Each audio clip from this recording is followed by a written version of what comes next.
Hi there, and welcome to this MADSense video in which I want to talk about beliefs. Beliefs are quite a complex topic. So what I'm going to do here is show you 3 or 4 different angles of the same information, really, as I say, giving you different perspectives to help you, to help us understand it. So firstly, I want to kind of just connect to my first episode videos, because if you've watched those, you will see that actually what happened was that, I showed in those videos how at first I heard the sound of 2 people talking about me or about what I was actually doing. And I interpreted it as 2 people, clearly, because I heard the sound of 2 voices. I was home alone. That was the only frame of reference. The new piece of evidence I had was people actually, talking about what I was actually doing. So of course, I reached a very, very logical interpretation and conclusion that it was my upstairs neighbors, just based on the layout of my apartment. What that led to, and at first I rationalized that as being okay, because I thought they might actually be checking up on me because I'd hurt myself that afternoon and made a lot of noise. However, when I heard voices talking about me the next day, that explanation wasn't so good anymore. And then, of course, as voices persisted, it became, that very logical interpretation became less and less comfortable. And of course, my emotions escalated, and I showed that in the first episode videos as well. And of course, all that happened was I already had this kind of relatively fixed frame of reference, if you like, interpretation or belief or delusion, take your pick, at this point, which was that this was my neighbors.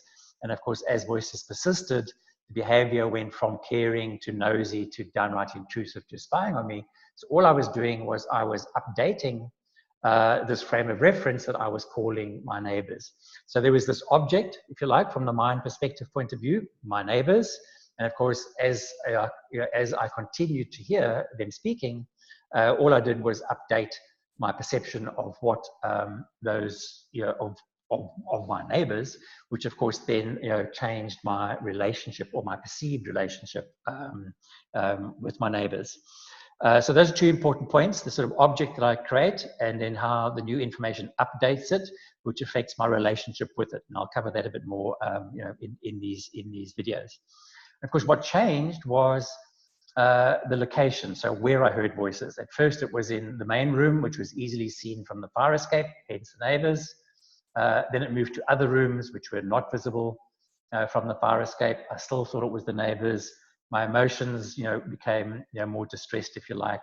I started looking for how this was happening, and of course, changing my perception of my neighbors. And then the next big change was when I started to hear, people talking about me outside my apartment, which was within about the sort of first 3 weeks.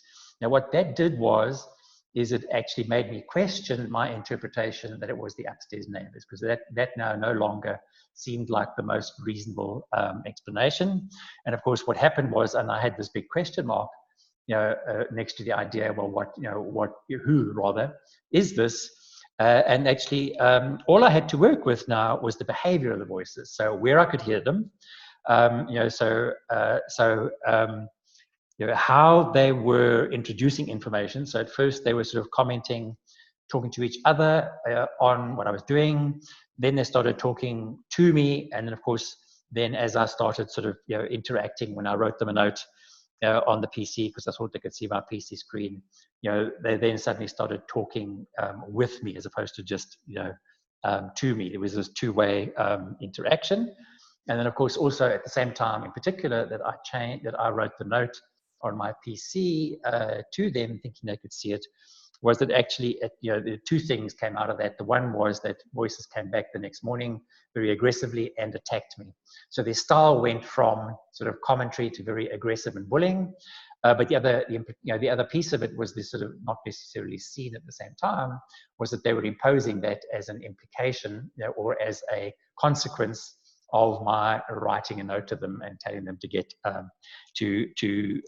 get lost, basically. So now all I have is the behavior, and I actually don't know what they are. But of course, to actually understand what that means, of course, what would help me an awful lot is if I do have an idea of, you know, who, of actually who they are. So of course, what's happening, of course, is my mind is still trying to figure out, of course, who this is, because that will help me understand what is actually going on, and that will help me, of course, assess the implications, because once I understand who it is, I have a better way of assessing their intent, and of course, and their capability. So, of course, what changed next for me then was that when I went to see the doctor in about week 7, after a panic attack, what he, of course, did was he called it auditory hallucinations. So, a simple phrase describing what was happening to me, if you like. And of course, what that did for me was I now had this new frame of reference. I'd heard of the idea of people hearing voices beforehand, but only odd little bits and pieces in the news once in a blue moon. That meant nothing to me really. And of course, now that I've been to see the doctor, he knew what it was. He gave me a label, auditory hallucinations. I had a new frame of reference, and of course, that began to shape my new ideas about what that actually meant for me. For me, it was actually not a satisfactory explanation, because my observation of the phenomenon, or the observation of voices, or hallucinations, I suppose I called them at this stage, of how they interacted with me, and what they said and what they did. I couldn't match that to the idea that my brain actually was producing this information in an unusual way, because the information was so unusual, so weird, so attacking, so aggressive, and I certainly couldn't accept the idea that my brain would actually produce that kind of thing. So it was not a satisfactory explanation. So of course that puts me back to the same point I was at earlier on, when voices started following me outside, was that what I had was bad behavior with these voices that actually made no sense, because I couldn't conceive of why I would hear voices in unusual places, including outside. I couldn't conceive of why they would bully me, and of course I had absolutely no idea, of course, what it was. So that's the kind of scene, if you like, coming from the sort of first episode videos. So what should actually be clear from that, and that will give me lead into the topics I'll cover in this video, is that actually, the sort of beliefs that I sort of formed, if you like, about what this phenomenon was, is actually based on poor evidence. And actually, this is typical of beliefs. We form beliefs in spaces where we lack good evidence. And I'll show you that in more detail in these kinds of things. So what I'll do is I'll show you that actually, of course, once I started to hear voices outside of my apartment, the idea that it was, no longer, not the neighbors, sort of took hold. So of course, I then started to ask the question, what is it? And I'll show you that actually my asking those questions, the questions and the answers that I actually derived, so this is actually the way that the phenomenon provoked me, if you like, became the experience of it. And of course, what was happening was I was creating new object relationships in the mind. And that's just my language, as I described in this earlier thing. Earlier on, it was the neighbors. And later on, it couldn't be the neighbors. So I just didn't have, I had a name for it called auditory hallucinations. And then later on, I tried to form other ideas about what it was. And each of those shifts in my understanding or explanation or hypothesis of what it might be, of course, changed my relationship with it quite significantly. So that's the so that's the important piece about that we can actually learn to manage, and this is why I'm mentioning it here. And then, of course, what I'll do is again show you the process view. By now, you'll be aware that the way that I describe many experiences and many beliefs is to say that actually we can simplify that by looking at the process view, which is just how our mind processes information using Bayes' theorem of perception, basically. And I'll show you how beliefs form and what the relationship is to facts, for example, and probabilities. I'll show you how we use them slightly differently, all for the same job. I'll show you then, and that job actually is to improve our confidence in the world that we live in. And I'll show you, then what that means for the difference between beliefs and believing in, which are two slightly different forms, if you like, of the same kind of idea.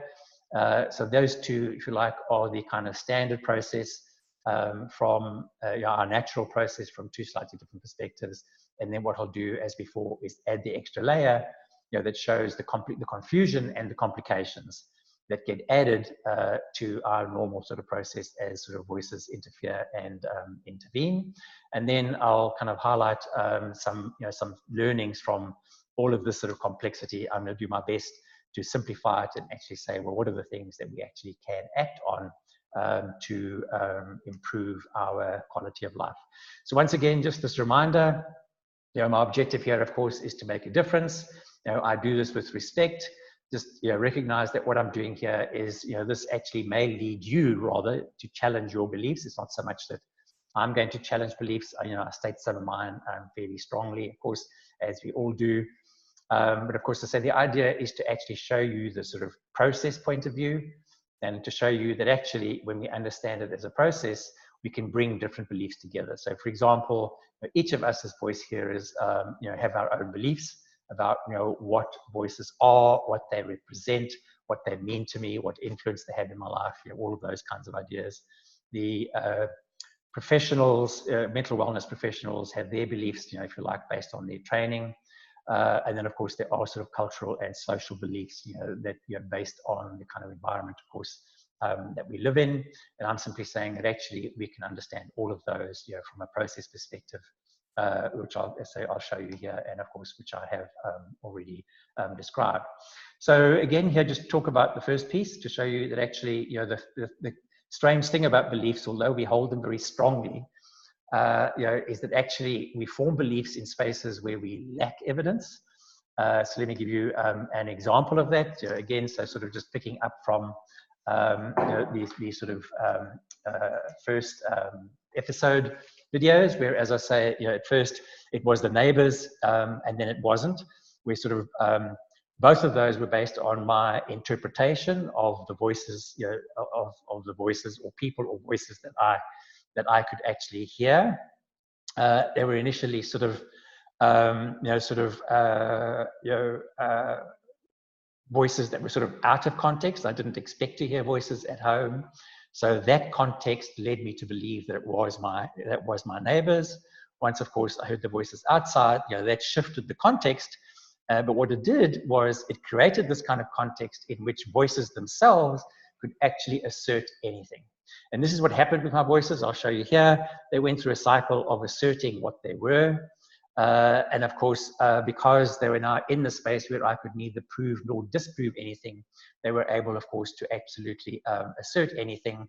And of course, they were able to persist with it regardless of my beliefs. So even when I pushed back on what they claimed to be, they simply insisted that they were what they claimed to be, and then persisted with that idea. So they imposed the experience on me anyway. And of course, what I believed about them actually acted to intensify my experience. And then, as I'll show you, what really mattered actually was my assessment of the implications. So although we talk a lot about beliefs and delusions and even kind of limiting beliefs is perhaps the best place to understand this. Is what really matters is how we translate that into our lives. It's our assessment of the implications in the interaction with voices, which is an ongoing thing, whereas the kind of beliefs we talk about kind of tend to be sort of static. So, okay, so originally it was the neighbors, based on the layout of my apartment, observing what I was doing, had to be from the fire escape, therefore could only be the upstairs neighbors. When they started following me outside, it was not the neighbors, and I didn't know kind of what they were. And of course, what that came from was what I heard. So voices initially sort of talking to each other, observing what I was doing. Of course, what really mattered was, of course, my emotional response to that. And then, of course, once I started to hear voices outside of the apartment, This was, of course, very, very unusual. It was engaging me in a very, very threatening way. So it was actually engaging my monitoring system in threat mode. So the actual explanations and beliefs that I was likely to form were based on the behavior of voices. So what I was actually experiencing. Which of course was aggression and threats. So of course from that I'm liable to reach an interpretation and form beliefs that actually give this phenomenon power, because they're asserting this, they're behaving aggressively and threateningly. If they're behaving aggressively and threateningly, I'm certainly not going to form a belief that kind of says they're benign or that they're loving. I'm going to form a belief about them, that gives them power and sort of makes them threatening. So what did my voices actually do from that sort of point of view? So this, say, was the, he seems to be okay, he eats better than we do stuff, which was the, the neighbors. So what happened afterwards now, this is later on, after I've had a week's worth of antipsychotics from the doctor, after being told there were actually auditory hallucinations. And this now is when the voices started telling me who they were. So rather than relying on my interpretation, which I got to very logically and therefore held very strongly, I've now sort of been to the doctor. I'm a little better informed, perhaps, and I'm actually saying to my voices, "Well, get lost. I actually don't accept anything kind of about you." So really, what was happening now is voices were trying different things, and of course, they began without names, playing little games, and then as I was asking them questions, and they were kind of who they were and what have you. There were two from a bunch of about 7 or 10 that sort of really, they came up with the name Stephen and Maureen. Now I happen to know Stephen. My first long-term partner really was Stephen, and he had actually died and passed on. So of course this was the idea of somebody in the afterlife. And the only Maureen I knew was somebody that I had worked with, who was considerably older than me, and I had lost contact with her. And of course, by that stage, I thought, well, actually, she may have sort of passed on. But actually, I dismissed both of those pretty quickly, because the behavior, as I say, was aggressive and threatening. And of course, both of these people were lovely people, so it could not have been them. So this was me eliminating these things, and of course, voices introducing new ideas. So as I'm dismissing, they're introducing a new idea. So of course, from Stephen and Maureen, they then sort of introduced the idea of ancestors, somewhat ambiguously. Of course, ancestors is a big group. It's not just my ancestors. If they're my ancestors, then your ancestors are there as well. So the idea of ancestors in general, as opposed to initially sort of my ancestors. And of course, this is just tying into a general kind of human belief in a life hereafter. Our mind is predictive. We live our lives. When people we know pass on, we see that life goes on, and I think we're easily led to believing in a life hereafter. And I think that's all that voices are tying into here, is this idea of a life hereafter. But they then did use this to introduce specific ancestors. So they started to introduce the idea of my grandmother. They didn't specify which. They left that pretty ambiguous.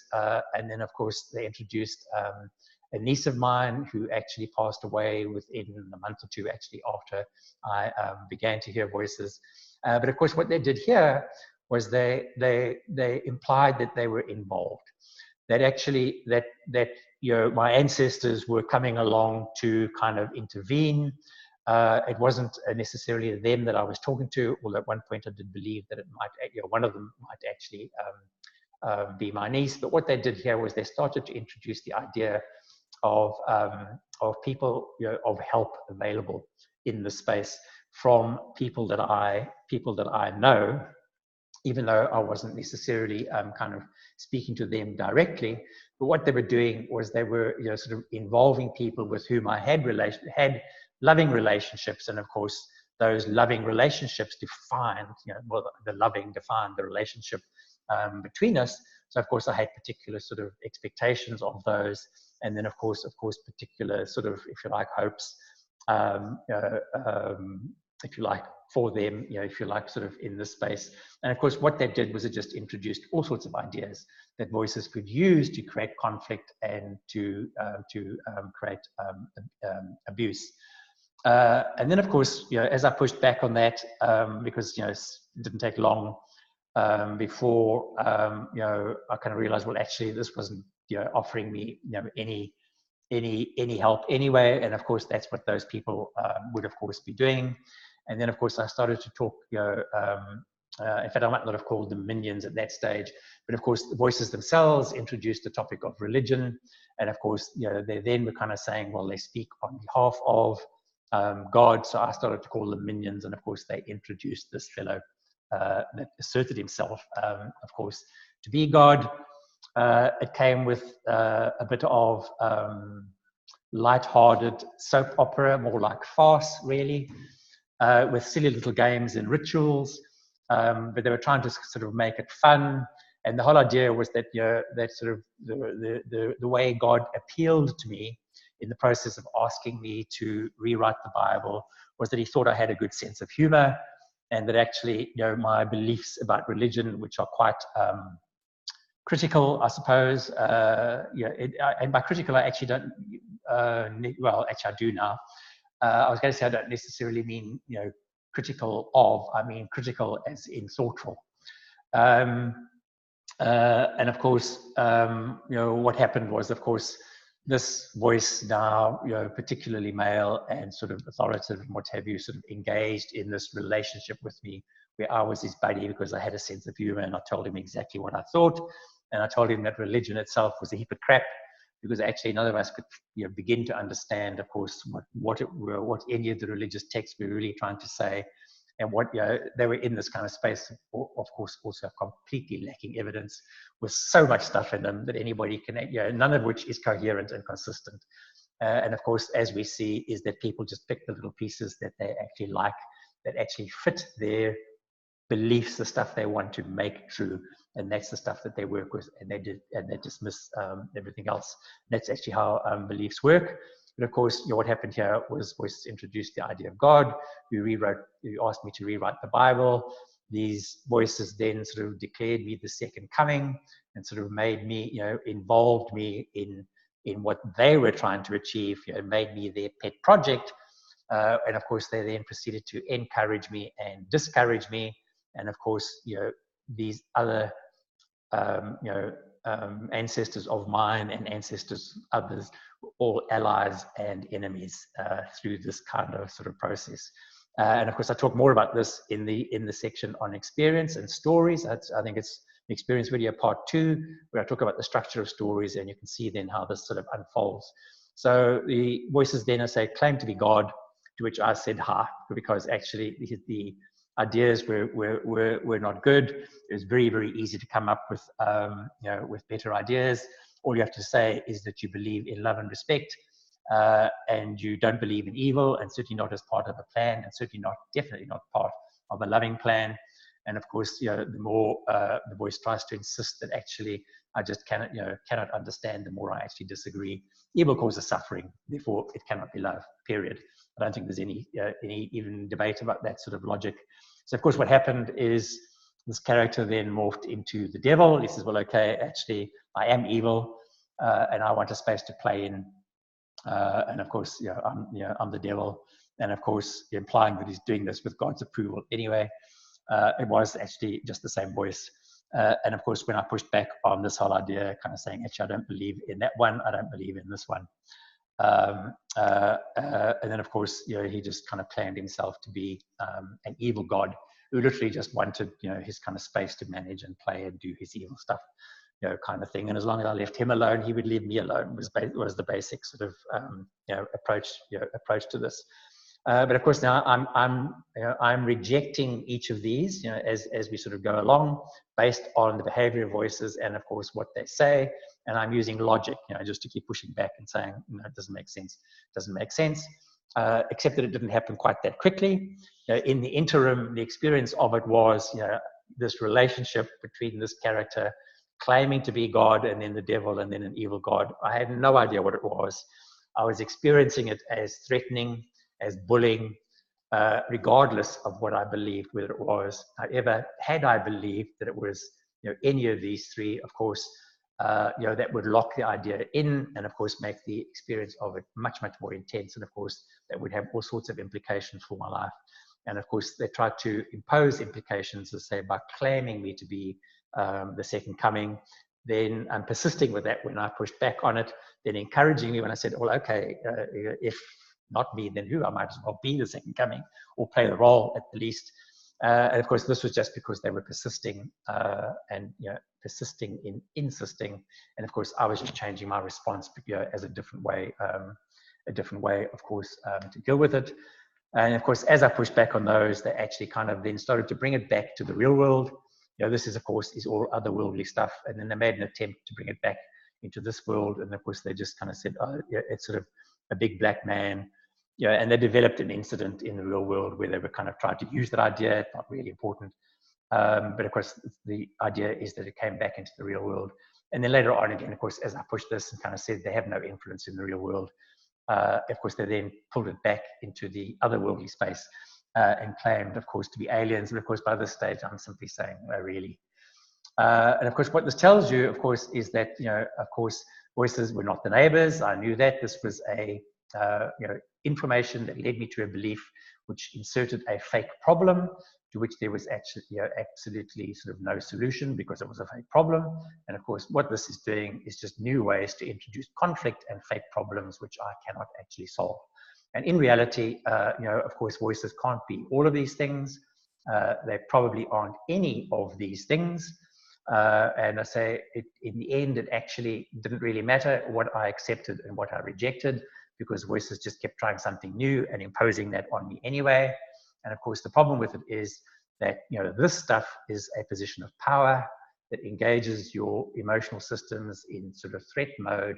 And of course, that actually engages your processor in trying to find a way out of it. And of course, there isn't a way out of it because voices have trapped you in this catch-22.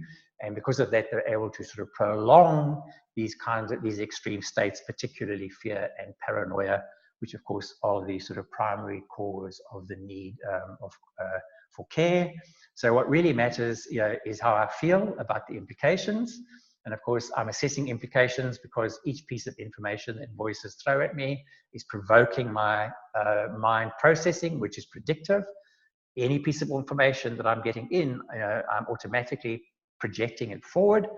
So unless I'm working very hard to reject it and dismiss it, which is what I have to do with this stuff, my processor is a step ahead of me and actually assessing the implications. And that's the emotional response to it, as I say, which actually leads, of course, as I say, to extreme states. So what I'm heading towards saying here actually is that what we've got to do is recognize that actually we form many beliefs. We sometimes interpret them, which is from the idea that it was my neighbors. Voices may, of course, assert what they are. Number two, and then of course three, some of these are culturally supported. So for example, belief in God and the devil, for example, demons and angels, are supported kind of culturally. Shamanism, for example, is another one, which is this whole idea of, it's the same idea as the second coming. Actually, it is simply, voices claiming, inserting me into a role that serves community and voices. Similar, it's the same idea, just slightly different context. And slightly different significance. You can see how one would be more intense than the other. And of course, so regardless of what we believe, it can't be all of them. It probably isn't any of them. Voices simply expose the experience because it's the implications thereof that actually matter to us and actually drive our emotions. And then just to show you how sort of radically our frame of reference can change, our perspective of it. So initially, the sort of context in which I heard, people talking about me was that I was at home where I didn't actually expect to hear people. And of course, it was voices at a distance. That's what it sounded like. So for me, these voices were coming from outside my head. And the reason I'm talking about this one is that one of the first questions you get asked by clinical people is, do you hear them from outside or inside? And I want to show you just how irrelevant that is. So my first perception was outside because that was how I interpret, the sound of people talking. And then, of course, once I'd been to the doctor and he gave me this description of auditory hallucinations, so now it's hallucinations for which a stimulus for which there is no known origin, I should say known. We're asserting there is no other origin, but we don't actually know that. But of course, what that led me to then kind of say, okay, this is my brain doing it. So this is the idea then that it's coming from inside my head. So what I was told even shaped my perception of whether it was outside or inside. So for me, there was no doubt when I first heard it that it was somebody over there, talking about what I was doing. Once I got this description from the doctor, I kind of convinced myself that it's coming from inside my head. And what I then started to do was actually observe the phenomenology. And of course, one of the most obvious things that becomes noticeable when you do that is that voices are actually, that change the phenomenology a lot. You'll see that in my phenomenology videos. Of course, one of the things that changes very, very easily is distance and direction and all of these things. And of course, voices are manipulating that. So our perception of whether it comes from outside or inside is actually very, very confused. It's shaped by voices and how they manipulate the phenomenology and what we're told, actually. And if we are convinced, for example, by a psychiatrist that actually, these voices are not outside, that actually they're in your head, then actually, and we accept, of course, that interpretation from a professional because we keep weighting that evidence more highly, because we actually don't know. Of course, we can easily, kind of just start to describe them as inside our head. Completely irrelevant, I must tell you, because actually it's how we react and respond to it that actually matters. And of course, what that leads to is sort of asking, which is it? Of course, I don't know this definitively, but what I will say is that actually the brain and body react to it. So it produces a very, very strong emotional reaction. And I say extreme, of fear, so I say, so it's a stimulus that's scary, which I don't see the brain actually producing. The mind struggles to process it because it actually isn't from our past. It isn't relevant in the kind of real world. And actually this complexity sort of shows it external, as to me as external. So if you go back to the phenomenology videos, and in fact the first episode videos, we have voices for me, very, very, this phenomenon that we call voices, very, very deliberately shifted the mode of interaction from one way to two-way to interacting with, where they were talking about what I was doing, the timing, the body language, so the aggression, the threats they were making, so the content, the sort of encouragement, the discouragement. The idea that my brain is producing that stuff is just, to me, absolutely ludicrous. I mean, I can't actually control it, but what it does do is it actually responds to how I react and respond to it. So, for example, when I typed a note, on my screen, because I believed, that the people, my upstairs neighbors, could see my screen, the behavior of voices changed kind of radically. That's not your brain doing the stuff. That is something external, which is why, as I say, I talk about the phenomenon, and the sort of phenomenology, and that's the piece that we actually need to focus on. I'm really saying that actually we don't know this stuff here, so ignore it for now. As a voice hearer, I'd say researchers should focus on that, but as a voice hearer, ignore that. And what we need to focus on is how we're assessing the implications which arise from how we're interpreting it. And of course, the interpretations that we are led to, for me, can be summarized thematically in one of kind of 4 areas. And I'll show you using this example. The one is actually the world, or the world that we live in. So for me, so initially, I thought it was the neighbors because it sounded like people. And I asked how that could actually happen. And I reached the interpretation that it was my neighbors. And of course, once I was told, once I realized that it was not my neighbors, and then started to think, okay, this is coming from my mind. Of course, what the phenomenology itself, then starts to lead to these kinds of other sorts of beliefs, or ideas or hypotheses. So you get people believing in thought broadcasting, so it's an interaction between me and somebody else in my world, the world. Remote viewing, which is something that actually even the military has researched. I don't know that there's anything actually in that. And then things like voice to skull technology, the idea that there is actually technology nowadays, it hasn't always been, but nowadays technology available, where we can actually project voices into sort of someone's skull. These are just us, sort of, starting to ask questions about how this could actually happen, these two. And of course, this one, the thought broadcasting, is an assessment actually of implications. And people start to think either I'm hearing the thoughts of others, or others can read my thoughts. And of course, that changes our behavior because our relationship with people is based on our perception of what they think of us. Okay, so of course, this very much changes that and changes our confidence in our relationship with others. And this is the piece that's actually very, very significant, in terms of the sort of beliefs, that we form about this thing. So of course, this was, if you like, this little top piece here was the world, the neighbors, was this kind of idea. I interpreted it as people. Therefore, it was outside, it was distant, it was consistent with people over there talking about, what I was doing. Of course, after I'd seen the doctor, I kind of started to question, okay, is it my brain? And of course, I couldn't relate to my brain producing this information. It wasn't even information that my brain ever had. So, it's hard to tell where it actually sort of came from. And then, of course, later on, as I got involved with the hearing voices movement, and of course, these sort of all sorts of theories sort of about psychosocial effects. So if something happened to me in my past trauma, whatever, I had a great life before I started to hear voices. So that made no sense to me. And then, of course, there are some that say it's actually it might be my response to an uncaring world. So, but these are all me, and and it's either something physical or my response to specific social interactions, so people I've actually interacted with, past abuser perhaps, or my relationship to the world. So how I see the world, as uncaring. Is this a kind of reasonable response? So for me, none of those made any sense, or this one matched the experience. But of course, this comes from the fact that actually only about 4% of people hear voices. So obviously I hear it, you don't. So it must be something that relates to me. So this is one of the very, very logical frames of reference that we reach interpretations in. So of course, this is the one that of course psychiatry focuses on, because that's how psychiatrists are taught. They look for normal and abnormal based on the individual. So this is where the brain-based theories, of course, land up.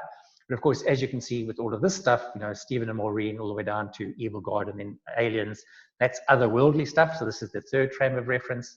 And this comes from the fact, as you can see in my experience videos, is that this phenomenology creates this vantage point from which voices comment on what you're doing and interfere in your thinking. And of course, what happens with this stuff is this is the space where we can actually do nothing. This phenomenon arrives and inserts itself in your mind. And what that does is it engages us, whether we like it or not, with the phenomenon in various ways. And of course, as we interpret that, we might engage others in believing our interpretation of it, or we might actually, if we experience it as threatening, we might warn others against it. And this is actually just, again, the sort of way, the behavior of voices kind of shapes our interpretations and how we express it. But of course, the key thing about this is it highlights actually the idea of a kind of relationship and a role. So there's a relationship between this entity and myself. And of course, what voices are trying to do is engage me by creating a role for me. So they made me the second coming. They declared that I am the second coming, whether I liked it or not. So they then gave me a role, and of course, by giving me a role, it gives them a role in my life. So it's actually connecting them, and giving them actually, they're asserting influence in my life that way. And of course, this is characterized by extremes because this is very much a power and threat relationship. So voices are asserting power, which they're using to make threats. And of course, I'm interpreting that and assessing the implications of it. Let's read one down here. And of course, the effect of that is it actually diminishes my sense of agency and of choice. So of course, I didn't want to be the second coming. Voices decided I was, and of course, irrespective of that, it's obviously diverted my life. I'm no longer a business consultant in the usual kind of sense. I'm very much sort of focused on solving this problem of kind of hearing voices. So it's very much diverted my life. And of course, it affected the choices that I have made, sometimes made them for me. And of course, they worked very hard to sort of undermine my agency. And then of course, the other thing I say is that because actually, we can't say that all of these make sense. They're not all true. And it's, and in fact, in my opinion, here, none of them are true. And of course, I actually reject them. And in fact, I go for simplicity, and I simply say that actually none of the above are true, because it just keeps morphing all the time. And what I want to do is contain these new ideas that voices come up with to manipulate me. And what I do is instead, I simply acknowledge that we do not know. That's the truth. It's the easiest to deal with and the most reliable piece of information. And then what I say is simply acknowledge that it's there. And I say, I can observe how it's behaving, and I can actually own my reaction and my response to it. So let me give you a slightly different perspective of that. So that was, using examples to kind of show you that it can't be all of those things, probably isn't any of. We interpret it in these sort of 3 frames of reference: the world, me and my world, or otherworldly. And these come from, the otherworldly comes very much from the way we experience it. If you're hearing sort of voices talking to each other, you're more likely to land up in, kind of in this space. If you've been to see a psychiatrist who's told you this and you're prepared to believe him or her, you're quite liable to land up in this space. If you focus on the actual, what voices say and how they engage with you, you may well land up, say, in this space. And I say, through experience, I learned actually to reject all of these because they just intensified the experience, and of course, to ignore it. So how this is happening, what I want to do is point out that actually is that the problem with this is that because voices persist, they are continually provoking. So in spite of the fact that I have rejected what voices asserted, those are the easiest ones to reject. My interpretations of it were kind of less obvious to me, particularly sort of in the beginning. But of course, what's happening is that, because it's persistent, the phenomenology continues to provoke. And of course, I use the capital P here in reference to Ed de Bono's teaching on creative thinking, where he, in order to get people to think creatively, he says what you should do is, posit an outlandish statement as true, and then think as if it is true. And this is effectively what voices do. They throw this outlandish statement kind of at you. It's inserted into your aware mind, independent of the environment. So it's not your brain scraping inputs from what's going on around you. It arrives independent of that usual source of stimuli. It engages the processor in thinking about it. And of course, that's the sort of provocation. And what I want to do is kind of simplify a little here and kind of say that actually, all that confusion on the previous page, we can look at it a slightly different way. And actually, we can say that there are, if we look at the special effects of the kind of stimuli, we can start to kind of predict the kinds of questions and answers that provokes. So I'm only going to talk briefly here about 2. So the one is the kind of one-way mode, which is number 2 in my sort of phenomenology videos, where I'm saying what's going on here is I'm hearing, the sound of 2 voices or people talking to each other. I can hear them. And of course, it's provoking these kind of, what the bleep questions.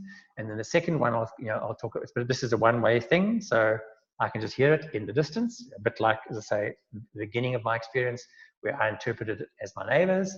And then later on, as I say, voices were engaging with me in this 2-way conversation, calling it 2-way plus plus. So I mean, the mode is 2-way, the plus plus, I'm talking here about all the special effects that kind of come with it, the changes in timing, tempo, clarity, distance, what they say, content, kind of all of those things. But of course, just as in my first episode, I created an object, which was the initially neighbors and then not neighbors. And of course, I was just updating that, the parameters of that object based on the behavior of voices. That's pretty much, kind of what we do here.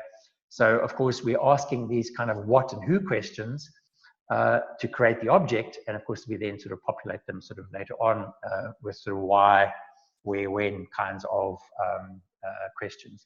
So of course, when we start to hear, I sort of ask, what is it? As I say, I translated it as my neighbors, and then saw the doctor, and of course it became auditory hallucinations. And of course, I then started to ask the question, "What is it me?" And of course, I hear it, you don't. It's unusual, it's different, it's odd. So I'm quite likely to, come up with a description about myself. So how is my life different, of course, than others? And of course, some of the kinds of interpretations that I've heard people come up with is, okay, my brain is broken in some way. Of course, psychiatry at one point said it was a chemical imbalance, which clearly it isn't. But so that's an example, of me and kind of my brain. Of course, we then start to ask, well, why or why me? And of course, an example here that I've heard quite often from people, they say, well, actually, I'm quite lonely. Am I actually inventing this kind of thing for companionship?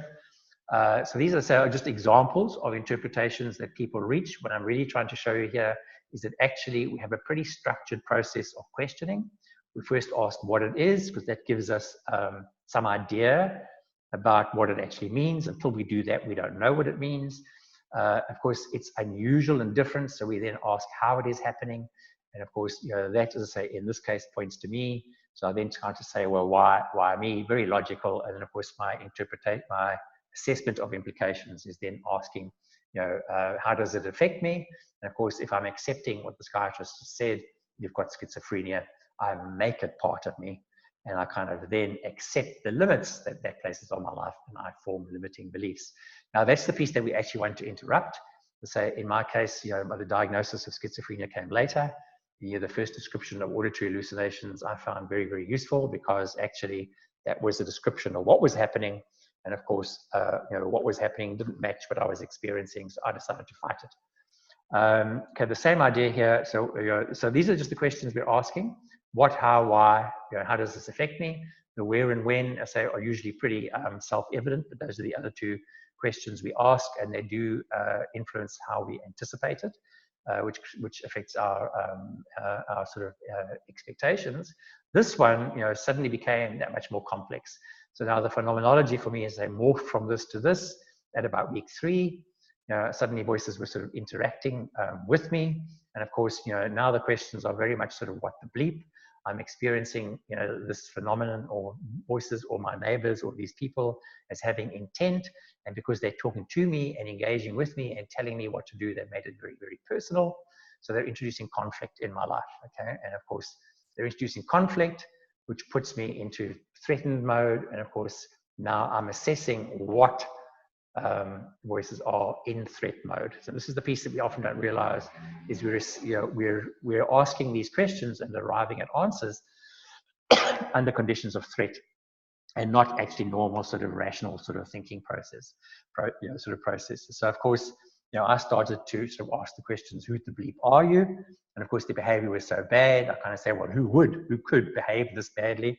Not something I could begin, of course, to understand. And then, of course, because I'm focused on the behavior, I'm kind of saying, well, what the bleep are you doing, and what next? So this is you sort of trying actually, of course, to anticipate it. You're sort of forming ideas, sort of course, about the intent. And then, of course, you say, well, why are you doing this, and why are you doing it to me? This is the thing that's introducing the conflict and exaggerating, of course, the emotions.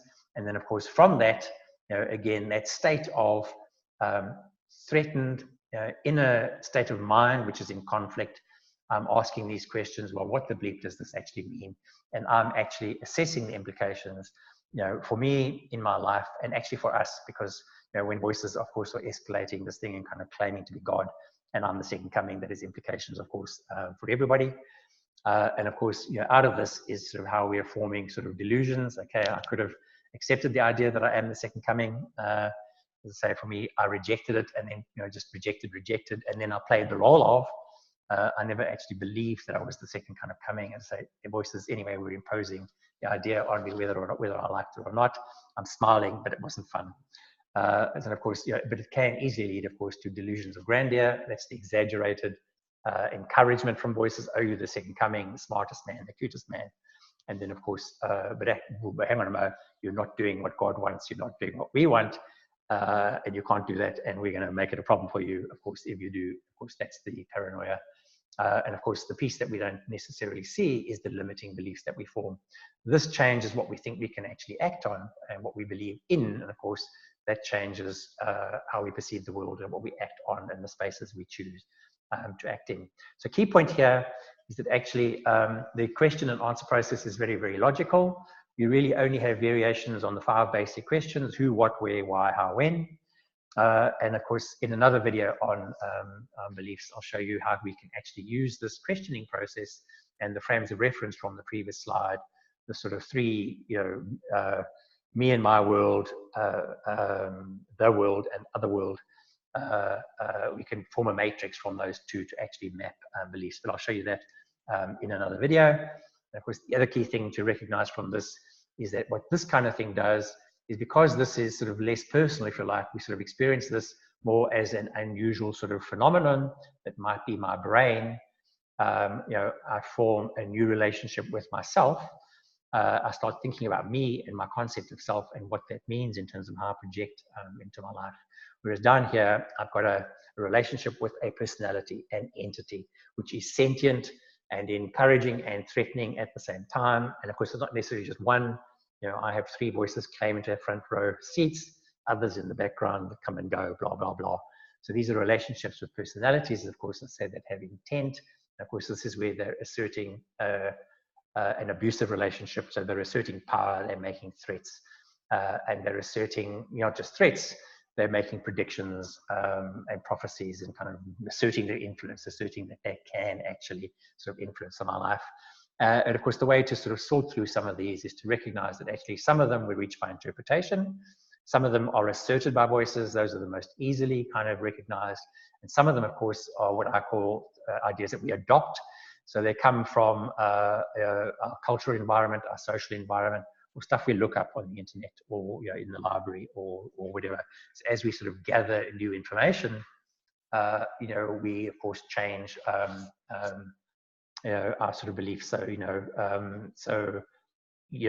at some point, of course, I just, heard about the hearing voices movement and did a lot of research on them, for example.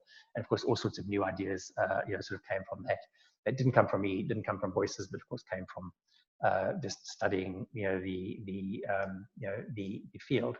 So the key thing here, of course, is to recognize that we lack evidence. So of course, emotions rule, as I've shown on the previous slide. Our beliefs come from the question and answer session, 5 basic questions. Sometimes it's our own interpretation. Voices assert, but more importantly, they keep provoking questions, and they keep inserting answers. And I'll show you that in the process view in a moment. It's not just that they provoke and leave you to it, is that actually in our processing, they then interfere and actually intervene. And there's 2 things to think about there. In fact, 3, the mode of insertion, which I mentioned on the page before, what they say and the style with which they say it, the kind of body language.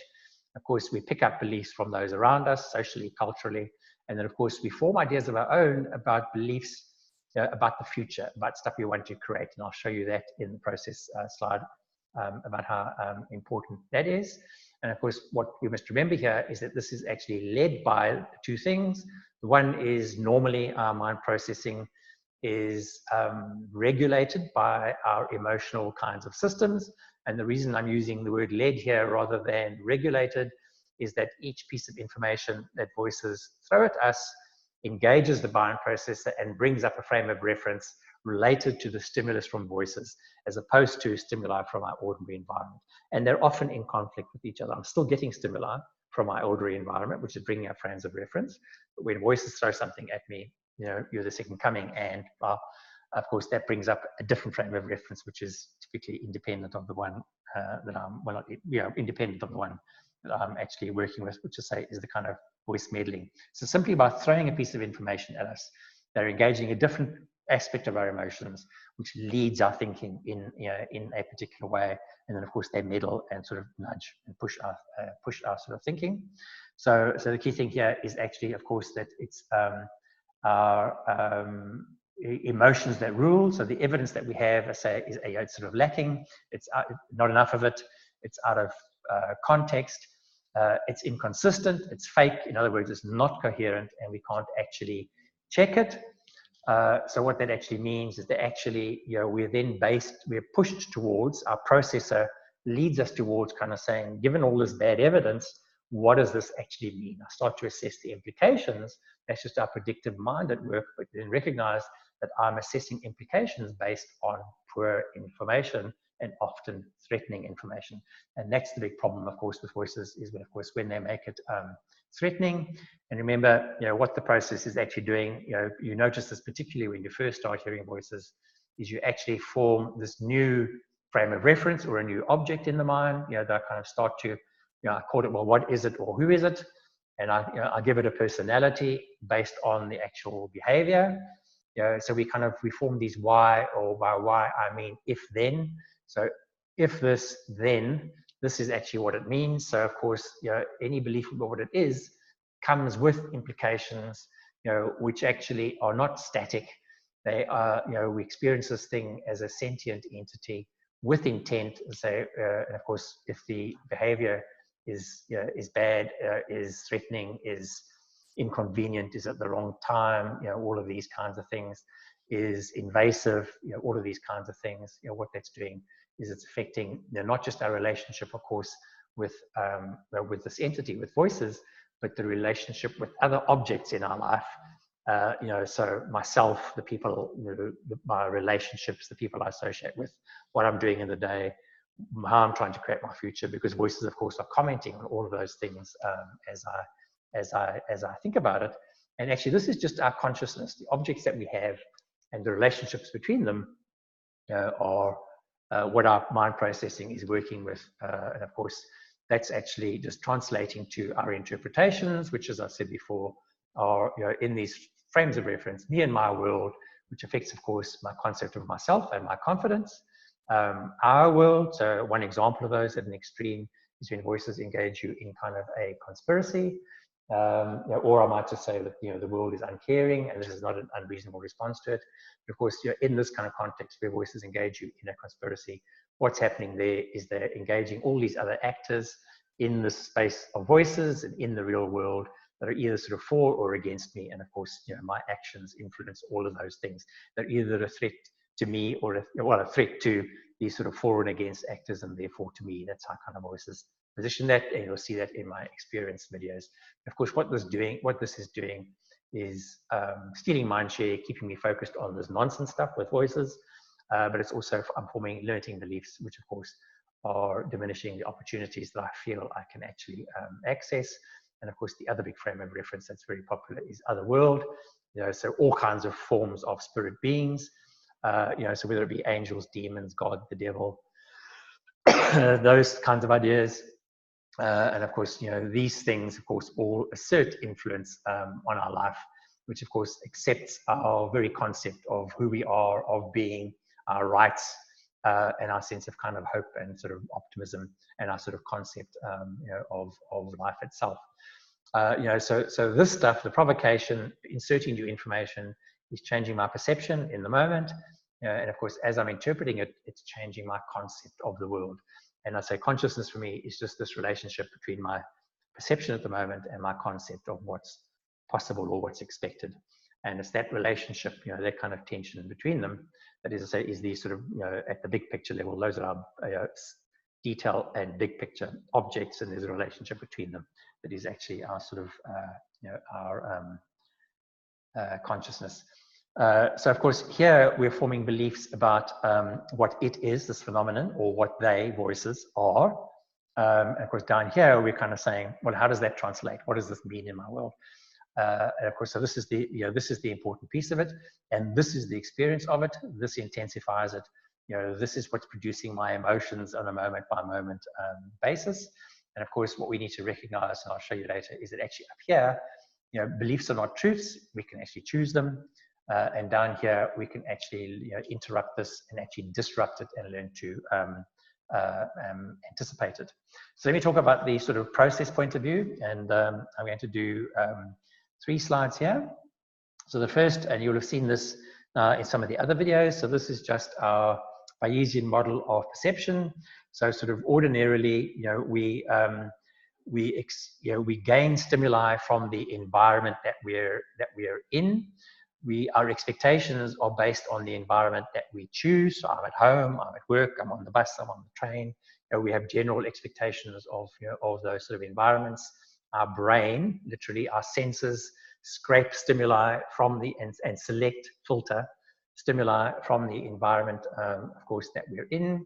We have an emotional reaction to them as the piece of new information merges with my past information, of course, and my goals and sort of objectives in life. And of course, this new piece of evidence I seek to verify it and make it evidence as opposed to just information. And I then say, if this, then this is the sort of interpretation. So, and of course, my interpretation is the piece that I then kind of say, okay, this is my understanding of what this little new piece of information actually means or says or tells me. And I then just project that same idea forwards again.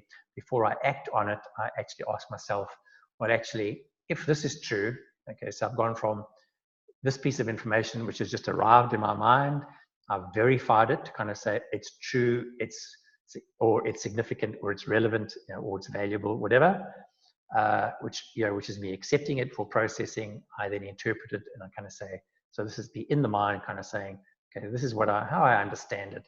If that's true, then what this means is, this is the implications, in the world for me and of course for others. So this is where I'm assessing the implications, and of course that is what I act on. That's what I express. So this is what I talk about, act on, share, with others, engage others with. So this is a kind of saying, this is me acting with people that are close, sort of further away. And of course, what happens with that is, I might be relatively certain of this, to various degrees. I'll show you in a moment. And of course, based on how I assess these, I assess the implications. Of course, I don't know this for sure. So what I'm doing is I'm actually confirming it, or looking to confirm that in the environment as I, express it, as I make it happen, as I test it with other people. I'm kind of seeing how they're responding, and that then is improving, if you like, my confidence in its validity, its relevance, and its significance. So if someone, if others accept it or respond to it as I expected them to, I then bring this back, to sort of update my expectations. Remember that this space is actually the same space that it's over here. This is a circular kind of thing. And of course, what happens here is that through this process, we ask ourselves, which of these bits of information can we actually generalize? Which pieces are useful in my life, not just here, but in other sort of places, spaces in my world, in the world that I live in. And of course, what I want to do is kind of say, how can I use this in other places reliably? So I internalize, some of this information. And of course, I do this, there are kind of, I'm going to talk here about the three most common sort of levels of evidence and certainty, if you like, because what we're looking for is to improve our sort of confidence in our choices and the things we do and the stimuli that we receive. The best and most reliable, of course, are sort of facts and information that follow a pattern of logic. So that I know that under these conditions, if this, is true, then this is true, and sort of always true. So there's a logical process of kind of that actually answers the question, usually answers the question why. That's the the sort of logical piece. Sometimes I don't have information that is actually that reliable, and I look for patterns and I form ideas about, well, what's likely to be true. So, and of course, I'm just calling those sort of working truths, and I say, I think this is true based on some sort of probability. So these are patterns that I'm observing, and I'm making inferences from them more than sort of interpretations. And so that, and of course, if my assessment is that the probability is low, I'll behave one way. If my assessment is that the probability is high, I'll act another way. And of course, then there's the other areas, say, where we actually lack evidence. And this, I say, is where we form beliefs. And of course, the evidence here tends to be a kind of, I'm calling it here a scatter pattern. And I'm just trying to make the point that the evidence doesn't connect well. We see little pieces of evidence, and we actually say, okay, I don't really know, I'm going to work with these pieces of evidence, and we dismiss the rest. So, for example, I think, we generally, based on our experience, are sort of confident that we can get in the motor car and drive to the shopping mall and have a good sort of shopping experience. In theory, there's a statistical possibility that you might have an accident on the way, particularly close to home when you're going to the nearby shopping mall. We just ignore that little piece of evidence because actually we don't think it'll happen to us. We believe it won't happen to us. and we believe that actually we'll be safe in the mall, etc. That we will find what we want, otherwise we wouldn't even go there. So these are actually, these are spaces where there is some evidence that says it might not be true always, but by and large, we kind of learn to rely on it. And what we're doing here is we are deliberately picking evidence, sort of either sort of experientially, or if it's a complete unknown, we actually pick stuff that we choose. We say, so even for example, let's say a policeman might be experiencing people who behave badly often because that's their job. But I think they're generally quite good at kind of saying, look, I don't generalize that. This is a small, even though I'm in contact with that group of people all day, I don't generalize it to my life. So I can actually dismiss that evidence as something I can't generalize, and I choose to have faith in the world, in people in the world, and that I can actually live my life without taking unnecessary sort of precautions. That's a belief, if you like. Also one form of a belief. I say the idea is to simply understand them, as different levels of certainty. And I say the most interesting one, of course, to say is that this, if we agree on the facts, we'll reach the same answer. If we see the same patterns, we'll probably convince each other that this is reasonable. Over here, we are much more different. This is actually where our evidence is much more different, of course, because it's stuff that we're choosing to act on. Of course, this is much more sort of personal, if you like. And this is why we sort of hold beliefs that much more strongly and emotionally. And of course, what happens with them is that actually we confirm them in reality in the way that we actually express life. So this is where our confirmation bias works, our cognitive bias. And of course, it's often based actually on preference. And of course, what that's doing is it's shaping our attitude or our actual expectations in the environments, of course, that we operate them. So that's how our beliefs form. If I was trying to show you some sort of idea of sort of sequentially, the evidence that we have isn't always complete. We make an interpretation, we make assumptions, whatever that is. We kind of say, okay, how does this play out in the world? We then act on some of it, and then based on sort of positive, negative, or sort of confirmation, or what's the opposite of confirmation? Deconfirmation signals. Signals that saying yes, it's true, no, it's not true. That is how we sort of adjust our information and say this stuff is reliable, this is predictable, statistically in some kind of way. And then of course this says the stuff that's much more scattered, much more different. I say it's where we actually form beliefs. It's where we have the least reliable kind of evidence. And I say we confirm and update this stuff. And of course that whole cycle is our process of improving the quality of our information and therefore of our experiences, because this flow of information is producing emotions that is our experience of life. So of course what we're looking to do is to make sure that we have good information, that we are able to interpret it properly, that we can actually assess the implications of it, actually understand the significance of it in my life and in the life of others, and that we can actually find situations in which we develop meaning. By meaning, I mean we're actually adding value. So we're going from a little piece of information or data, if you like, we're interpreting that as information. This is how it's useful. This is what it does for people, and in the long term, if you like, this is kind of what it actually means for us. And of course, what that's doing is helping us create good expectations. If we create good expectations, new information coming in will actually satisfy or meet those expectations, and we'll have good experiences. So what that's doing, as I'm saying, is if we do that well, and we can learn to do this well, by the way, it shapes our confidence. Our sort of confidence is actually shaped by regularly satisfying our emotional systems in this cycle. And of course, so if that's translating to confidence, what is the sort of confidence point of view here?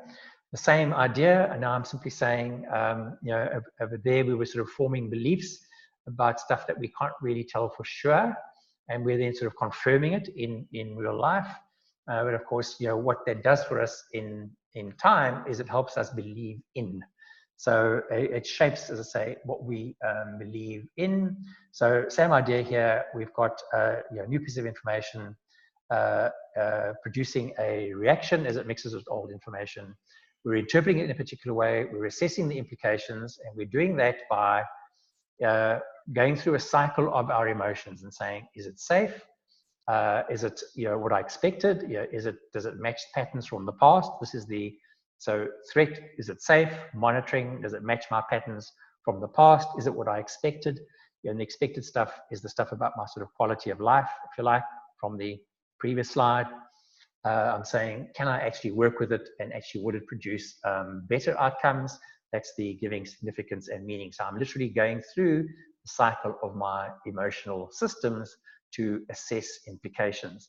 And whichever one is kind of saying yes, good, no, bad, is the one that's actually going to shape my, my actions from that point on. So that's what I act on. And of course, I'm internalizing it. So of course, what's happening here is the stuff that I believe to be true, is the stuff that I say that actually I'm working with from my drive systems, the stuff I act on to create outcomes which satisfy me and are soothing. The stuff that I believe in is actually the stuff that I'm trying to create. And this is where I'm working from my soothe system. Oh, I would like this to be true, or I would like to make it happen. And of course, I strive to make it true. And this, I say, is more, this is more beliefs, and this is more believing in, if you like. Okay, they're not completely sort of distinct. And of course, this stuff is actually often, of course, conditional. It's only true under certain circumstances, and that's because we live social lives, and of course, we're interacting with other people who have different ideas. Timing might not be right. There's all sorts of conditions, of course, that could actually change our, sort of this equation. And of course, what I want you to do here is to recognize that actually what builds the greatest confidence and the greatest belief in, is if we are able actually to get tick boxes around each of our 3 emotional systems as we ask those, questions. And of course, those questions are prompted by our emotional systems. So, the monitor system is focused on literally on monitoring my environment, my spaces, what I expect. My drive system is my sense of agency. I'm looking at the information and kind of, this is saying it's safe. I'm going to do something with it. I'm looking at it and saying, can I use it to create something, to create a good outcome? Or I might actually be going the other way around and actually saying, this is an outcome I would like to create. What is it that I need to do? So normally we're sort of bouncing back and forth, between these two. This is, let's say, drive to soothe or soothe to drive. And of course, as I'll show you in the next slide, is that what's happening with voices is they drag us down here, where our threat system is engaged too often. So of course, if I can do that, I create good expectations. So I answer, that sort of question mark. And of course, what I'm then doing is I'm assessing the implications in my story. I think you've seen my story model before. This is simply, so body and activity. Body, this bottom row, the activity, the things I'm doing, which my usual source of stimuli, my mind, the other source of kind of stimuli, and of course, how I translate that to my story. So me and my concept of myself, which is a position from which I interact with others to go about doing the things in my day that create a future for me, and of course, hopefully are relevant to other people, which improves its significance. So if I can get this cycle to work properly, I can create good expectations, which then, of course, and actually satisfy them. And of course, that is what builds my sense of confidence, and that's actually the point from which I interpret in the mind to expressing that, so acting in the world. And of course, as I do that kind of reliably, I create good experiences in the mind, of course, in life. And of course, that's how I sort of create value for my future, and of course, hopefully for our future. So hopefully you've seen from there is that actually we form beliefs via a process, and that actually we confuse the language of truth, belief, facts, probability. We need to be careful of that. Beliefs actually are not truths. There are ideas that we form in the spaces where we have the least evidence, interestingly enough. And of course, there aren't neat steps from one to the other. It's a graded kind of thing. They aren't necessarily always distinct kind of ideas. Sometimes they overlap, of course, and are a mix of all of these things. In fact, they are very much layered. We might, so for example, with voices, we form beliefs about the phenomenology, which is what we're experiencing, the stuff we can observe. We form beliefs about how we can act on it, and we form beliefs about the implications of it, in the world. So what happens now, when we take the same process and we add the layer of the sort of weird stimuli from voices. So same process, ordinarily stimuli, a reaction, and these sort of three ideas of response, interpretation, implications, the stuff we internalize, which I'm just calling here beliefs. This is the stuff that we act on. And of course, what happens is voices now introduce these weird stimuli. This Jack in the Box introduces unusual information. Typically, we don't know what to expect. So what that does is it amplifies the intensity of our reaction to it. Voices insert this new information in several different ways. I've spoken in particular about these two, where voices are talking to each other, and this is creating a new relationship with how I think about myself, because I'm saying, I hear this, you don't. This must be something to do with my brain. Or the other extreme is where voices are saying something which is interacting with my thoughts. So this sort of two-way conversation, which is much, much more about a relationship, much more personal, much more likely to introduce conflict between me and voices, and between me and my world, because voices are making claims about my world. And of course, so that's the point. Voices are saying all these things. Agree where you can't swear on the web. Is this, the web is this idea that we're all connected, and of course, voices are in this hub that connects us, and therefore have all this influence. That's their claim. And of course, from that, they can influence our interpretations, implications, and belief. And they do that very specifically by saying, when I'm thinking about John, they will say, well, John will do this, or John will think that. And so they're meddling with my process of interpretation and, of course, assessing implications. And of course, as I'm actually trying to say, well, what does this mean? They're kind of saying, it means this, or it is this, or that won't happen, this will happen. So they're actually interfering with it. So of course, what's happening, of course, is that in time, our brain is adapting to this new set of kind of stimuli. We're aware of its presence and its absence, which is about us wondering what to expect, when it'll arrive. It's sometimes more invasive than others, and we don't know when that's going to change. It keeps producing all this variety to get our attention. This invasiveness is a measure of the aggression, if you like, the kind of style, body language. The variety is these changes in distance, clarity, direction, sensory style. So, vision, voice, somatic, all of these things that get our attention. And of course, this is the stuff our brain literally adapts to, makes us hypervigilant, makes us more aware, more keen, if you like, to assess these new pieces of information, because this whole process has made voices more significant to us. And through that, it's actually, it's changing it's creating new transactions. Of course, what we need to recognize is that it's proactive. Voices, this phenomenon, is behaving proactively to influence my perceptions and sort of concept of the world. They've asserted this relationship with me, which demonstrates intent. And you can hear that in what they say and their kind of their style, the sort of body language. They're interfering with my sort of interpretations. They're claiming to be able to intervene based from this relationship of power and threat. The intervening, of course, is the threat. And of course, they're interfering with my ability to weed that stuff out, because they're throwing all this kind of stuff at me. And of course, from that, I create new beliefs and sort of expectations, which all of my emotional systems see as a problem. It's either it's a threat, I can't do anything about it, or it's affecting the outcomes that I'm trying to achieve. So all three of my systems are likely to be unhappy. And of course, what that's doing then, of course, is intensifying the experience of voices, which is this combination of the transaction. That's the piece that's engaging my processor as the information flows. My emotions are much more intense, the extreme states. This relationship that voices have asserted, they come along, they have this vantage point from which they're commenting on my life, and actually then saying they have power, they are they can influence not just me, but others.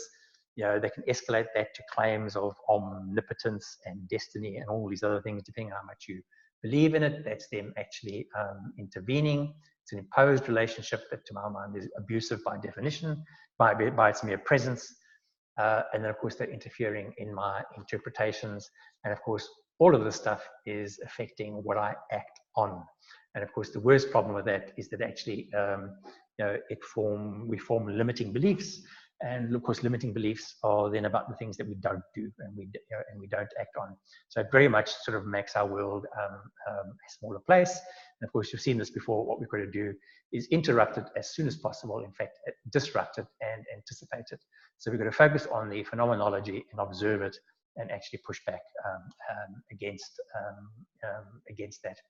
So to improve our sort of confidence and our experience, which is what we're actually trying to do, we want to go from a confused experience characterized by the idea, of course, that I say that beliefs are actually not truths. Doubt is a natural companion, of them. So even though we hold them very, very strongly, I say there are in spaces where we don't have evidence, and of course I will have beliefs that are different than yours, based on the same sort of concept. Of course, I say I don't doubt mine, you don't doubt yours, but in the bigger picture, that comes with doubt. Of course, and what we call delusions are actually a natural product of these weird stimuli. So, my belief that it was the neighbors was a very, very logical interpretation of the information presented. And of course, later on, of course, when voices asserted all sorts of things, if I had believed it was God, of course, that would have been a natural product of these weird stimuli. I happened to, of course, reject it. And in fact, as I pointed out, whether I accepted it or rejected it became semi-irrelevant, at least to the extent that voices just asserted it as true anyway and imposed the experience on me regardless of whether or not I accepted it as true. Of course, my not accepting it as true made the experience less intense. It was still particularly annoying and distracting, and stole lots of mind share. And of course, our beliefs about voices, about what they are, and about their capabilities. So their relationship to other things in our lives, are what actually intensify the sort of lived experience. So this is very, very confusing. So to fix it, what we're going to do is kind of say what it's done is it's undermined our process that drives our quality of life, the thing that actually builds our confidence in ourselves and builds our belief in the world around us. So ourselves and how we then project that into the world that we live in, that's the sort of crux, the key point, that sort of confidence point that I pointed out. If we can get that right, we will create value, for us in the kind of life that we live. And to do that, we have to fix our process. And what we need to recognize that actually beliefs are not true. We can actually choose what they are. We can choose the beliefs about voices, and more importantly, about the world that we live in. And we can use our confirmation bias to confirm those. We can change our interpretations and what we accept. And this is simply about this kind of understanding, seeing how it actually mind processing is provoked, and understanding the themes in which we're interpreting them. And in another video, I'll help us actually show how we can map these so we can actually identify them more clearly. Therefore, we're going to work with them. We can actually adopt positive beliefs about the world that we live in, and then we can use our cognitive bias to mindfully confirm them. This is what we actually naturally do. Voices interfere with that by interfering in these two ways over here. And actually, if we do these things, the perceived influence of voices will be displaced and fade away. So as we give more significance and meaning to our real world everyday interactions, the influence and significance, of course, of voices will fade away.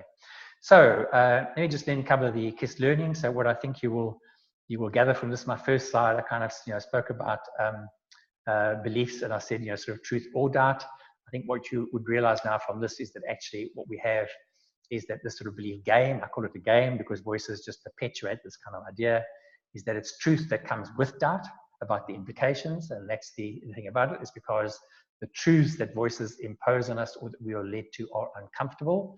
The evidence points that we experience points to these interpretations, but actually the implications of those interpretations are what cause the doubt, and the doubt, of course, is what causes the paranoia and the fear and all of those things.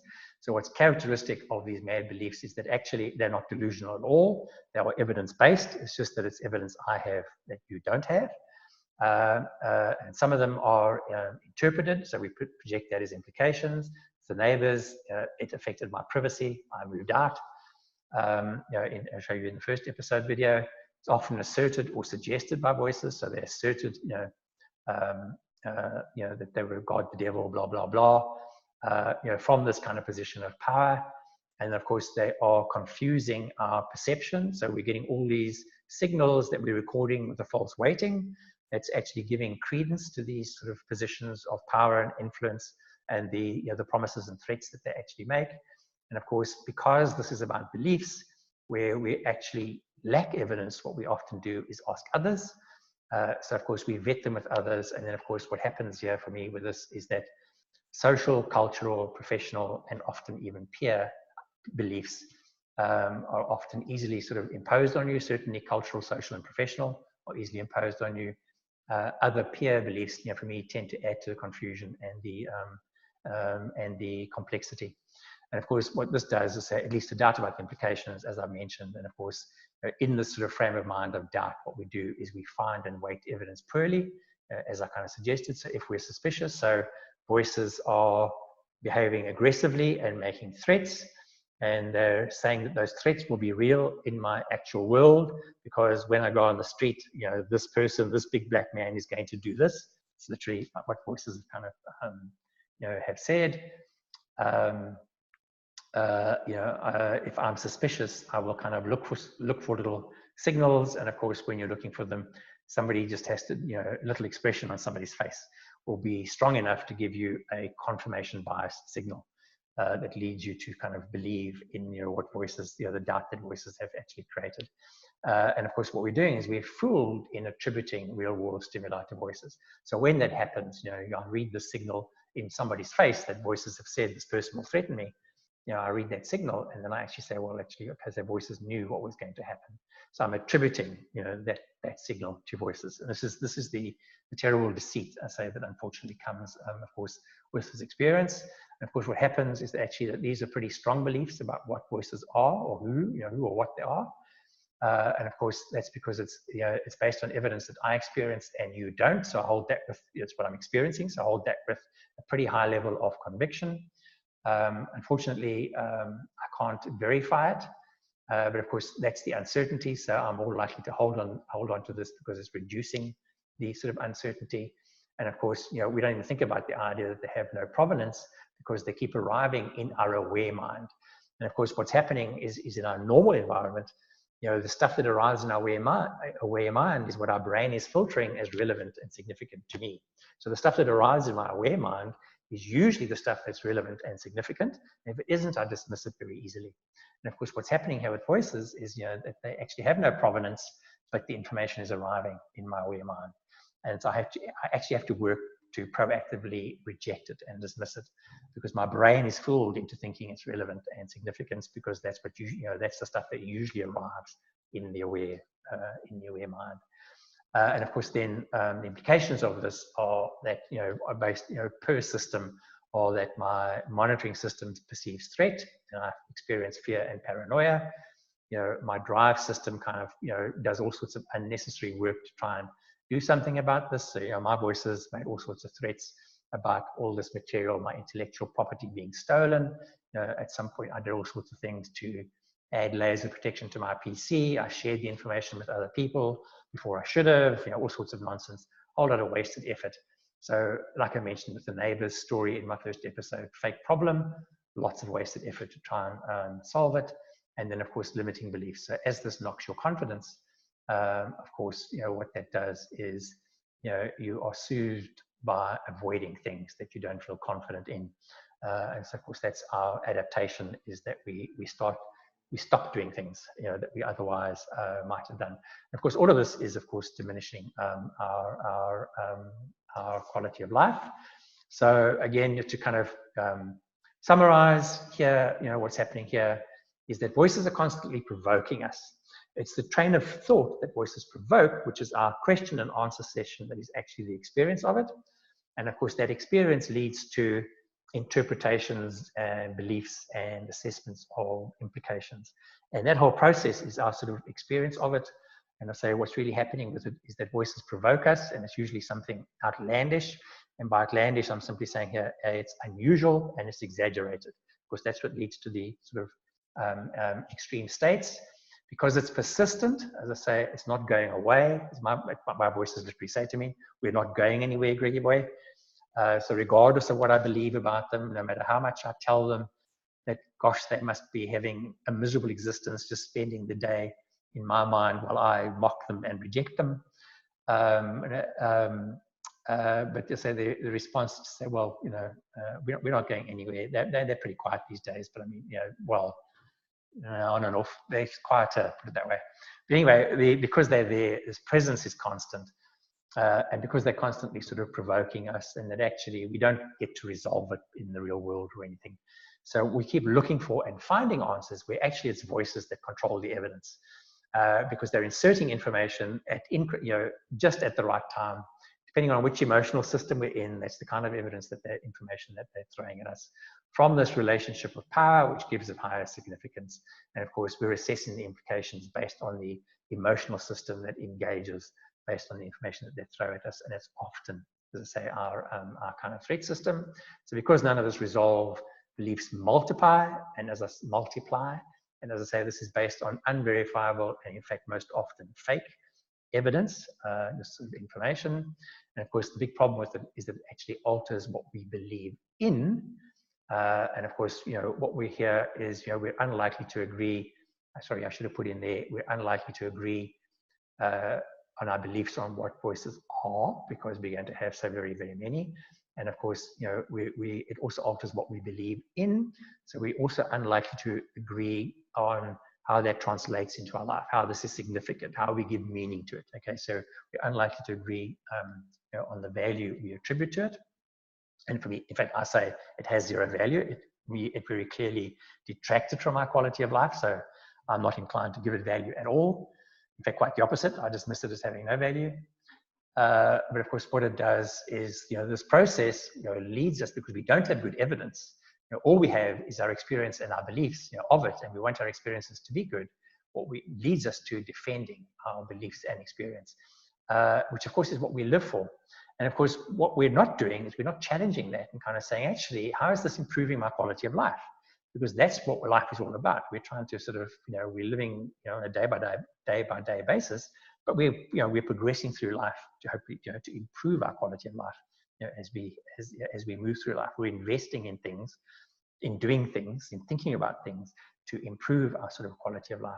And of course, through all of this, our quality of life is actually being compromised. And of course, a lot of it is happening insidiously, in the sense that our voices are changing our perception of everything, and they're changing our concept of the world, and that's voices changing our, you know, our consciousness. So our concept of the world changes. And of course, for many, you know, you see this, you know, people have these, what do you call them, delusions of persecution. Somebody's out to get me. And of course, that's this whole idea that, you know, voices are making threats against us. We believe them to be possible. And of course, as long as they're possible, that creates the fear, or as long as we think they're possible, or plausible even, it's enough to create fear. And of course, you know, fear and paranoia are not good emotions to live with. And of course, they program the mind badly. They program limiting beliefs. We do less. So, you know, the world is, you know, made unsafe. So our experience of it is unpleasant. And in fact, we do less and we retreat from it. And unfortunately, as long as voices persist, they're able to create this perpetual conflict and drama that just perpetuates this scenario. So what we can do is to say, the best way I've thought of to kind of simplify this is to say that actually, you know, there are sort of three factors, three themes, if you like, of factors shaping hearing voices beliefs. You know, and the one is the phenomenology, so the weird stimuli themselves. And of course, I focus on three things there. The one is the mode of insertion. So this is, you know, two voices over there talking about what I'm doing. You know, so that's me hearing something at a distance, or, you know, interacting with me directly, this two-way relationship. what this is doing is it's introducing two worlds. So rather than a split mind, I've got a split world, two worlds that I'm trying to bring together in some way. The old language behind schizophrenia is split mind. Actually, it's two worlds and one mind trying to make sense of it. The body language, which is the style, so this is how I'm interpreting their intent. And of course, the content, which I say is often threats, promises, encouragement, discouragement, things that exaggerate emotions both ways, fear and paranoia and mania. And of course, the information from that we accept, test and internalize. Unfortunately, our sort of cognitive bias is working against us here. And so this might be stuff that we've interpreted. These are the ways to kind of categorize it and see which ones are working for you, which ones are not. It's stuff that I've interpreted, so it was the neighbors and then not the neighbors. Asserted or suggested by voices, God, the devil, demons, angels, stuff I can't verify at all. And of course, what I accept from others, so social, cultural, professional. So if I'm accepting, a psychiatrist's point of view that I'm schizophrenic and I'll never work again, for example, that's just me accepting that I can't do anything about it, and and the implications of that are that I live a smaller life, basically. And of course, we can group our interpretations thematically to spot them, and that's to say that there are in these four themes, either three themes really. The me and my world, so this is it's my brain, or something's happened to me in the past, these sort of psychosocial things, or it's our shared world. It's either a natural response to an uncaring world, it's my interpretation or my experience of, or voices are being more proactive and engaging me in a kind of conspiracy, or the otherworldly beliefs are things like religion and all the spirit beings that go with it that are created by the real religions. It's the real religions that are a product of this process that claimed, where voices claimed to be God, the devil, angels, demons, to create this sort of conflict, or aliens that voices are claiming to be, or multiples. There are variations on these themes. Or, as I say, none of the above, which is actually the one that is genuinely true. We actually don't know what voices are. Most of us, will have a bit of a combination of these. We'll have beliefs based on the phenomenology. So, for example, voices know my thoughts. They likely know the thoughts of others. And I'll assess that as implications, over here. And of course, I might accept some of the information when voices kind of say, well, so-and-so is thinking this, I might accept that, for example. So I'll show us how to map this in another video. But what we want to do is recognize that actually the piece we can't do anything, do much about, although it does actually respond to how we react, is the phenomenology. And of course, what matters with all of this is the quality of life in terms of how we build confidence and what we give significance to. Phenomenology is the piece that actually we can't necessarily change. What we can do is recognize it, block it, interrupt it, disrupt it, reject it. And what we can, of course, do is work with good information, typically from the world around us, the shared world, where we can actually verify it and check it with others. We can actually reevaluate our actual interpretations. And of course, this comes often, as I say, from gaining new information, like this, for example. And then, of course, what we can do to displace it all is bring the emphasis away from voices and to our real world, and actually manage our quality of life directly, and through that make voices less significant. And in fact, I talk about making my voices irrelevant. I've sort of pushed them to the sort of corners of my life, where they're a nuisance. They're just a nuisance. As opposed to significant in my life. So thank you for listening to this video. As before, I'd like to keep as much of this as possible free for people who hear voices as I can. To do that, I have this fundraiser on crowdrise.com called Someone You Know Hears Voices. If you would like to work together to either do a sort of training course for mental health professionals or researchers to work on developing this more sort of comprehensively, you can contact me on greg@mad-sense.com. And as mentioned in my other videos, there are several other players in the space, all operating off donations and making a difference in the space, who would also, of course, value contributions. So thank you for listening. I hope you found it useful. Thank you.